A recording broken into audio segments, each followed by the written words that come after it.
Guys, back to my channel. আমি আজকে বানাবো মটরের ডাল দিয়ে কোপ্তা আলু দিয়ে। এখানে আছে আমার ডাল বাটা, মটরের ডাল আর একটু চাল নিয়ে নিয়েছি। দুটোকে বেটে এখানে বেটার বানিয়েছি। এটার মধ্যে দিয়েছি নুন, হলুদ, লঙ্কার গুঁড়ো আর কালো জিরে কয়েকটা। আর এখানে হচ্ছে আলু আর মশলা উপকরণগুলো দেখিয়ে দিচ্ছি। জিরে বাটা, দুটো তেজপাতা, শুকনো লঙ্কা, এখানে জিরা, গোটা জিরা, হলো লঙ্কা গুঁড়ো, আদা কুচানো। এখানে আমি কড়াই বসিয়ে দিয়েছি, কড়াইটাকে গরম হয়ে গিয়েছে। আমি এখন তেল দিয়ে দিব। মটর ডালের বেটারটাকে আমি গোল গোল করে বড়ার মতো ভেজে নেব। তেলটা আমার গরম হয়ে গিয়েছে। আমি এখন মটর ডালের বেটারগুলো বড়া ভেজে নেব। বড়াগুলো দিয়ে দেবো।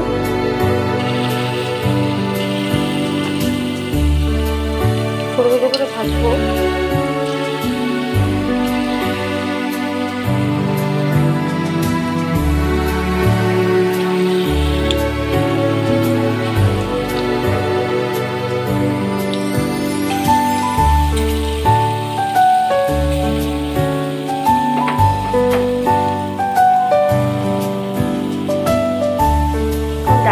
ডালের বড়াগুলো ভাজা হয়ে গিয়েছে।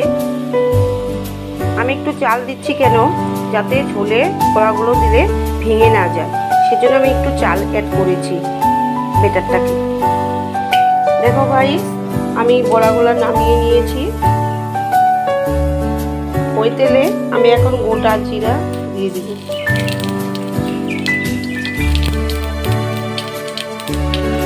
শুকনো লঙ্কা দিয়ে দিব।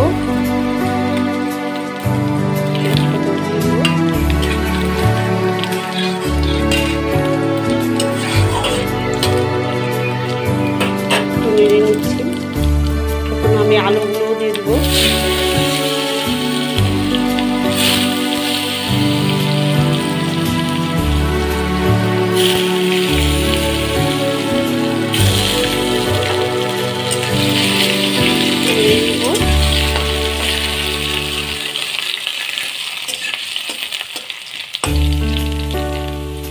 একটু ভাজা ভাজা হলে, দেখো গাইস, আলুটা ভাজা ভাজা হয়ে গিয়েছে। এখন আমি হলুদ, লঙ্কার গুঁড়ো আর হচ্ছে আদা বাটা দুটো গুলিয়ে দিয়ে দেব।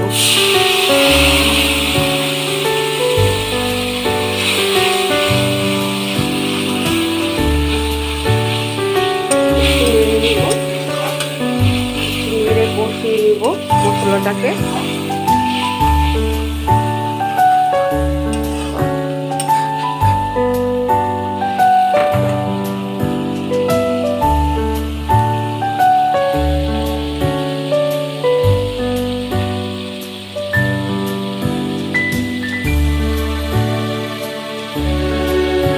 দিয়ে দিব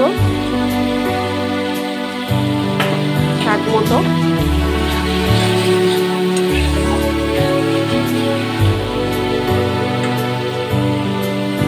দেখো গাইস, আমার মশলাটা কষিয়ে গিয়েছে।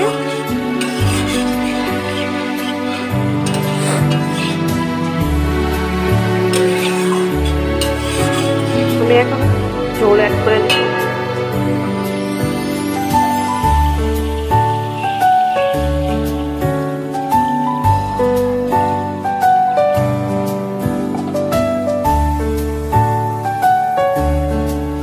দেখো গাইস, ঝোলটা ফুটে উঠেছে।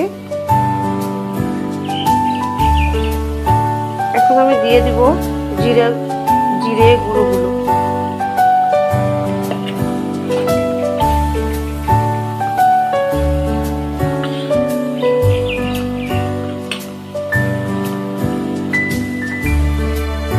এখন আমি বড়াগুলো দিয়ে দিব।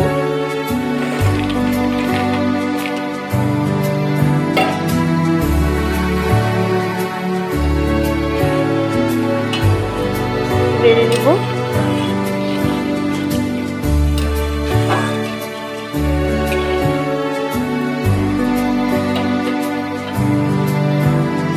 দেখো গাই আমার হয়ে গিয়েছে, রান্নাটা কমপ্লিট।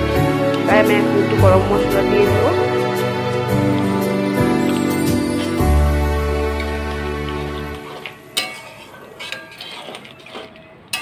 একটু নেড়ে নিব। এখন আমি নামিয়ে নিব আর একটু ঘি দিয়ে দেব। ঘি দিলে কি সেন্টটা ভালো আসে, গন্ধটা। দেখো গাইস আমি এখন রান্নাটা নামিয়ে নিয়েছি। যদি ভিডিওটা ভালো লেগে থাকে লাইক, কমেন্ট এন্ড সাবস্ক্রাইব করে দিও। টাটা।